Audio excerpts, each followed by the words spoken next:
ज्ञानेश्वरीची अविटगोडी चाखू इच्छिणाऱ्या सर्व श्रोत्यांना आमचा नमस्कार.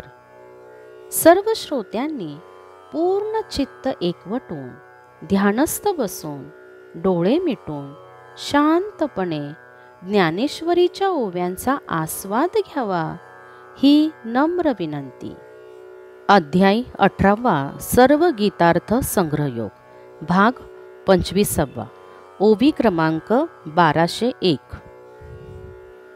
मागील भागात आपण पाहिले की श्रीकृष्ण अर्जुनाला म्हणाले की जो ज्ञानी भक्त आहे तो हे जाणतो की मी जन्मरहित, वार्धक्यरहित, विनाशरहित, अविनाशी, अपूर्व, अपार आणि आनंदरूप आहे. मी अढळ, अच्युत, अनंत, अद्वैत, आद्य, निराकार आणि साकारही मीच आहे असे तो समजतो. नियम्य मी आणि मीच नियामक, अनादी, अमर, निर्भय, सर्वाश्रय मी असून आश्रितही मीच आहे. मी नूतन, जुना, शून्य, संपूर्ण, स्थूल आणि जे सूक्ष्म दिसते ते सर्व मीच आहे. मी क्रियारहित, अद्वितीय, संगरहित, शोकरहित, व्याप्य, व्यापक असून उत्तम पुरुष मीच आहे. मी शब्दरहित, कर्णरहित, रूपरहित, कुलरहित आहे. मी सारखा, स्वतंत्र आहे. सर्वांहून पलीकडचे जे ब्रह्म ते मीच आहे. याप्रमाणे मला एकाला अद्वैत भक्तीने आत्मत्वे करून यथार्थपणे जाणतो आणि याही बोधाला जाणणारा जो मी परमात्मा तोही आपण आहोत असे तो समजतो. पै चेईले या नंतरे आपुले एकपण उरे, ते हितोवरी स्फुरे तयाशीची जैसे. का प्रकाशता अर्कू तोची होय प्रकाशको, तयाही अभेद्या द्योतको तोची जैसा. तैसा वेद्याचा विलयी केवळ वेदकू उरे पाही, तेणे जाणावे तया तेही हेही जो जाणे. तया अद्वयापणा आपुलिया जाणती ज्ञप्ती जे धनंजया, ते ईश्वरची मी हे तया बोधासिये. मग द्वैतातीत मीची आत्मा एकू निभ्रांत, हे जाणोनी जाणणे जेत अनुभवी रघे. जागे झाल्यावर स्वप्नातील अनेकत्व जाऊन आपले एकत्व उरते ते आपल्याला कळते. अथवा सूर्य ज्या वेळेला आपले प्रकाशन करतो तेव्हा सूर्यच प्रकाशक होतो आणि प्रकाशक आणि प्रकाशन या दोहोंमधील अभेदही तोच जाणतो. तसा जाणण्याला योग्य अशा पदार्थांच्या नाशानंतर केवळ जाणणारा उरतो. हेही ज्याला समजते असा जो तोही मीच आहे असे जो समजतो. अर्जुना, त्या आपल्या अद्वैतपणाला जाणणारे जे ज्ञान ते ईश्वर आहे आणि तो मीच आहे हे त्याच्या अनुभवास येते. मग द्वैत आणि अद्वैत या पलीकडील जो आत्मा तो निसंशय मीच आहे असे जाणून ते ज्ञानही जेथे स्वरूपानुभवात लुप्त होते. तेथ चेईलिया एकपण दिसे जे आपुलया आपण, तेही जाताने नको न होई जे जेवी. का डोळा देखती क्षणी सुवर्णपण सुवर्णी, नाटिता होय आटणी अलंकाराचीही. नाना लवण तोय होय मग क्षारता तोयत्वे राहे, तेही जिरता जेवी जाये झाले पण ते. तैसा मी तो हे जे असे, ते स्वानंदानुभव समरसे. कालउनिया प्रवेशे मजची माझी, आणि तो हे भाष जेथ जाये, तेथे मी हे कोणासी आहे. ऐसा मी ना तो तिये सामाये माझ्याची रूपी. तेव्हा जागे झाल्यावर जे आपल्याला आपले स्वरूप दिसते तोही जागृतीच्या एकाकीपणाचा अनुभव गेल्यावर कोणती स्थिती प्राप्त होते हे कळत नाही. सोन्याचे अलंकार डोळ्यांनी पाहताना हे सर्व सोनेच आहे असे समजले तर अलंकार न आठवताच त्याचे दागिन्याचे स्वरूप संपते. अथवा मिठाचे पाणी होते तेव्हा त्याचा खारेपणा पाण्यात राहतो. तोही जिरून गेल्यावर मिठाचे पाणी झाले हा व्यवहारही संपून जातो. तसा मी देव आणि तो भक्त हे द्वैत स्वानंदानुभवाच्या ऐक्याने एकत्र करून मदस्वरूपी लय पावतो आणि मग तो ही भाषा संपते आणि म्हणून तेथे मी यालाही थारा उरत नाही. याप्रमाणे मी तो ही भावना नाहीशी होऊन तो त्या माझ्या स्वरूपात एकरूप होतो.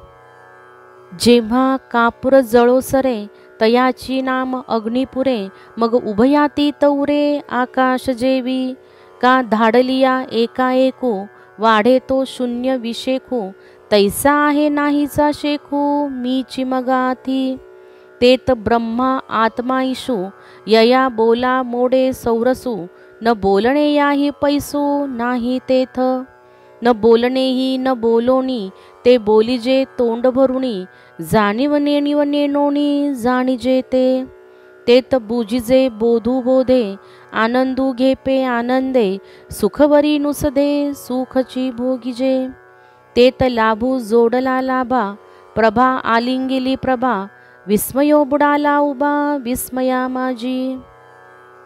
जेव्हा कापूर जळून संपतो त्याच वेळी अग्नीची समाप्ती होते. मग जळणारा कापूर आणि जाळणारा अग्नी यांच्याशिवाय भिन्न असे आकाश ते उरते, किंवा एकातून एक वजा केला असता बाकी शून्य उरते. त्याप्रमाणे मी आहे आणि नाही हे सापेक्ष भाव गेल्यावर जे उरते ते मीच आहे. त्या ठिकाणी ब्रह्म आत्मा या बोलण्यालाही काही महत्त्व उरत नाही. काही न बोलणे यालाही काही अवकाश राहत नाही. न बोलणे देखील न बोलून ते तोंड भरून वर्णावे आणि जाणीव नेणीव टाकून ते जाणावे. त्या स्वरूपी बोधानेच बोध जाणावयाचा, आनंदाने आनंद घ्यायचा आणि सुखानेच केवळ सुख भोगायचे. तेथे लाभाला लाभ प्राप्त झाला, प्रभा प्रभेकडून आलिंगिली गेली, अशी परिस्थिती असून नवल नवलात उभे बुडाले. समू तेथ सामावला विश्रामो विश्रांती आला अनुभव वेडावला अनुभूतीपणे किंबहुना ऐसे निखळ मीपणा जोडे तया फळ सेवून वेली वेल्हाळ क्रमयोगाची ते पै क्रमयोगा किरीटी चक्रवर्तीचा मुकुटी मी छिद्रत्न ते साठो वाटी होय तो माझा की क्रमयोग प्रासादाचा कळसू जो हा मोक्षाचा तयावरील अवकाशाचा वाओ झाला तो. तेथे एकत्व म्हणजे ऐक्य भाव एकपणाला आले, विश्राम विश्रांतीला आला, अनुभव अनुभवाने वेडा झाला. फार काय सांगावे असे शुद्ध मीपण हे फळ त्या क्रययोग्याला क्रमयोगाच्या विस्तृतशा वेलीचे सेवन करून क्रमयोगाचे आचरण करून मिळाले. अर्जुना, क्रमयोग रूपी सार्वभौम राजाच्या मुकुटावर असणारे जे मी ज्ञानरत्न ते तो क्रमयोगी मोबदल्यात आपली जीवदशा मला अर्पण करून मिळवतो. अथवा क्रमयोगरूपी मंदिराचा जो हा मोक्षरूपी कळस आहे त्या मोक्षरूपी कळसावरील पोकळीचा विस्तार तो क्रमयोगी झाला. नाना संसार आडवी क्रमयोग वाट बरवी जोडिली ते मदैक्य गावी पैठी झालिसे हे असो क्रमयोग बोधे तेणे भक्तचित्ते गांगे मी स्वानंदोददी वेगे ठाकिला की गा. हा ठायवरी सुवर्मा क्रमयोगी आहे महिमा म्हणून वेळोवेळी तुम्हा सांगतो आम्ही. पै देशे काळे पदार्थे साधुणी घेई जे माते तैसा नवे मी आयते सर्वांचे सर्वही म्हणून माझ्या ठाई जाचावे न लगे काही मी लाभे ये उपायी साचची गा. अथवा संसाररूपी अरण्यात जी क्रमयोगरूपी चांगली वाट मिळाली आहे ती क्रमयोगरूपी वाट माझ्या ऐक्यरूपी गावात प्रविष्ट झाली आहे. हे राहू दे, त्या भक्त चित्तरूपी गंगोदकाने या क्रमयोगरूपी ओघाने मी जो स्वानंदरूपी सागर त्या मला वेगाने गाठले. हे अर्जुना, क्रमयोगाची एवढी मोठी थोरवी आहे म्हणून आम्ही हा क्रमयोग तुला वारंवार सांगतो आहे. योग्य देश, योग्य काल आणि योग्य पदार्थ यांच्या साधनाने प्राप्त करून घेतला तर मी प्राप्त आहे, एरवी नाही असा मी नाही, तर मी स्वतः सिद्ध सर्वांच्या सर्व रूपाने मीच आहे. म्हणून माझ्या प्राप्तीविषयी श्रमायची काही जरुरी नाही. या उपायाने क्रमयोगाने खरोखर मी प्राप्त होतो. एक शिष्य एक गुरु, हा रूढला साच व्यवहारू, तो मत प्राप्ती कारू जाणावया. अगा वसुदेच्या पोटी, निधान सिद्ध किरीटी, वणी सिद्ध काष्टी वो हा दूध. परी लाभे ते असते, तया की जे उपायाते, येर सिद्धची तैसा येथे उपायी मी. हा फळहीवरी उपाओ, कापा प्रस्तावित से देवो, हे पुसता तरी अभिप्रावो येथीचा ऐसा. जे गीतार्थाचे चांगवे, मोक्षोपाय पर आघवे, आणि शास्त्रोपाय की नवे प्रमाण सिद्ध. एक शिष्य आणि एक गुरु हा जो संप्रदाय खरोखरच प्रसिद्धीस आला आहे, तो माझ्या प्राप्तीचा प्रकार जाणण्यासाठीच आहे. अरे अर्जुना, पृथ्वीच्या पोटात द्रव्यसाठा, काष्टात अग्नी आणि कासेत दूध ह्या गोष्टी आयत्याच आहेत, सिद्ध आहेत. या गोष्टी सिद्ध आहेत तरी त्याचा लाभ होण्यासाठी उपाय करावे लागतात. त्याप्रमाणे मी स्वतः सिद्ध आहे खरा, परंतु माझ्या प्राप्तीसाठी उपाय करावे लागतात. ही फलप्राप्ती झाल्यावर पुन्हा उपायाची प्रस्तावना देवांनी का केली, अशी कोणी शंका घेईल तर देवाचे बोलण्याचा अभिप्राय असा आहे की गीतेचे सामर्थ्य असे आहे की येथे सांगितलेल्या सर्व उपायांनी मनुष्याला मोक्षप्राप्ती होते आणि दुसऱ्या शास्त्रांनी सांगितलेले मोक्षप्राप्तीचे उपाय प्रमाणसिद्ध नाहीत. वारा आभाळची फेडी, वाचुनी सूर्या ते न घडी, का हातू बाबुळी धाडी तोय न करी. तैसा आत्मदर्शनी आढळू, असे अविद्येचा जो मळू, तो शास्त्रनाशी येरू निर्मळू मी प्रकाश स्वये. म्हणोनी आगवीची शास्त्रे, अविद्या विनाशाची पात्रे, वाचोनी न होती स्वतंत्रे आत्मबोधी. तया अध्यात्मशास्त्रासी, जै साचपणाची येपुसी, तै येई जे जया ठायासी ते हे गीता. भानुभूषिता प्राच्या, सतेजा दिशा आगविया, तैसी शास्त्रेश्वरा गीताया सनाथि शास्त्रे. वारा हा सूर्याच्या आड आलेला ढग दूर करतो, नवा सूर्य आणत नाही. अथवा पाण्यावर आलेले गोंडाळ हा दूर करतो, नवे पाणी निर्माण करीत नाही. त्याप्रमाणे आत्मदर्शनाला प्रतिबंध करणारा अविद्येचा मळ तो इतर शास्त्रे नाहीसा करतात. एवढेच, त्याच्या आत मी जो स्वतः सिद्ध निर्मळ स्वयंप्रकाशित होतो. म्हणून सर्वच शास्त्र ही अविद्येचा नाश करण्याला समर्थ अशी आहेत, परंतु आत्मस्वरूपाचे ज्ञान करून देण्याइतका त्यांचा अधिकार नाही. त्या तत्वज्ञान प्रतिपादक शास्त्रांना त्यांच्या सत्यत्वाविषयीच्या निर्णयासाठी गीताशास्त्राचा आधार घ्यावा लागतो, एवढे त्याचे महत्त्व आहे. पूर्व दिशा सूर्योदयानंतर उजळते, त्यावेळी सर्व दिशा सतेज होतात. त्याप्रमाणे सर्व शास्त्रात सर्वश्रेष्ठ असलेल्या गीतेमुळे सर्व शास्त्रे सनात झाली आहेत.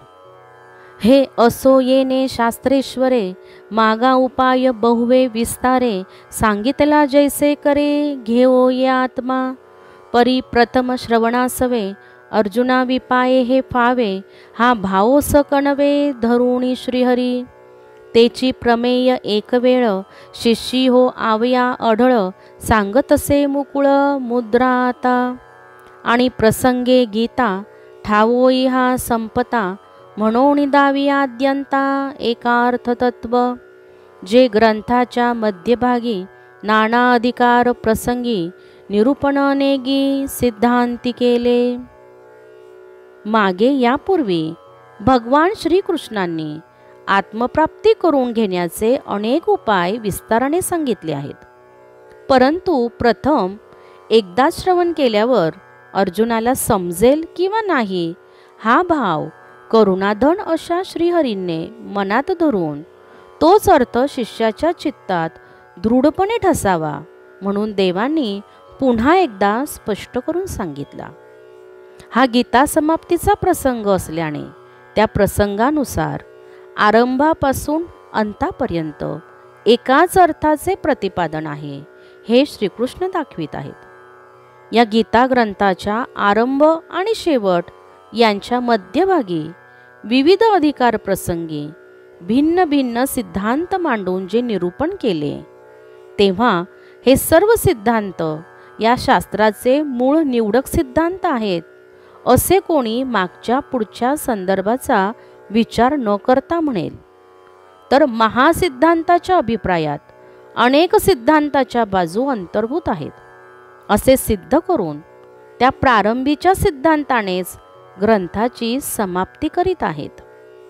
तरी ते तुले ही सिद्धांत ये शास्त्री प्रस्तुत हे पूर्वपारणे नत कोणी जयमानी तै महासिद्धांताचा आवांका सिद्धांत कक्षा अनेका भिडवून आरंभू देखा संपवितू असे एत अविद्यानाशु हे स्थळ तेने मोक्षोपादान फळ या दोही केवळ साधन ज्ञान हे इतुलेची नानापरी निरूपिले ग्रंथा विस्तारी ते आता दोही अक्षरी अनुवादावे म्हणून उपेयही हाती झालिया उपाय स्थिती देव प्रवर्तले ते पुढती येणेची भावे. या गीतेत अविद्येचा निराश करून मोक्षप्राप्ती हे प्रयोजन असून या दोन्हीस साधन केवळ यथार्थ आत्मज्ञान हा महासिद्धांत आहे. हे इतकेच विविध प्रकारांनी या ग्रंथात विस्तृत केले आहे ते आता 2 अक्षरात पुन्हा सांगावे म्हणून ज्या उपायाने साध्य प्राप्त झाले तेच उपाय पुन्हा सांगण्यास देव याच अभिप्रायाने प्रवृत्त झाले. मग म्हणेगा सुभटा तो क्रमयोगी या निष्ठा मी होऊनी होय पैठा माझ्या रूपी स्वकर्माचा चोखोळी मज पूजा करुणी भली तेने प्रसादे आकळी ज्ञाननिष्ठे ते ज्ञाननिष्ठा जेत हातवसे तेत भक्ती माझी उल्लासे तिया मजसी समरसे सुखिया होय आणि विश्व प्रकाशितया आत्मया मज आपुलिया अनुसरे जो करुनिया सर्वत्रता हे सांडुनी आपला आडळ लवणाश्रयी जळ का हिंडोणी राहे निश्चळ वायू व्योमी. मग देव म्हणतात, अर्जुना तो क्रमयोगी या निष्ठेने मद्रूप होऊन माझ्या स्वरूपात लीन होतो. स्वकर्मरूप सुंदर फुलांनी माझी मनोभावे पूजा केल्यावर मला प्रसन्न करून घेऊन ज्ञाननिष्ठेचा प्रसाद तो प्राप्त करून घेतो. ती ज्ञाननिष्ठा ज्याने प्राप्त करून घेतली तेव्हा माझी भक्ती विकसित होते आणि त्या परमभक्ती योगाने माझ्याशी एकरूप होऊन तो सुखी होतो. आणि विश्वाचे प्रकाशन करणारा आत्मा जो मी त्या मला जो माझे सर्व व्यापित्व जाणून अनुसरतो आपले कठीण स्वरूप टाकून मीठ पाण्यात जलरूप होते अथवा सर्वत्र संचार करून वारा आकाशात स्थिर राहतो त्याप्रमाणे जो बुद्धीने वाणीने देहाने माझा आश्रय करून राहतो त्याच्या हातून एखादे वेळी न कळत निषिद्ध कर्म घडेल. येतपर्यंत 1250 ओव्या समाप्त झाल्या आहेत. यापुढील ओव्या आपण अध्याय 18वा आणि भाग 26वा यामध्ये पाहणार आहोत. राम कृष्ण हरी. राम कृष्ण हरी.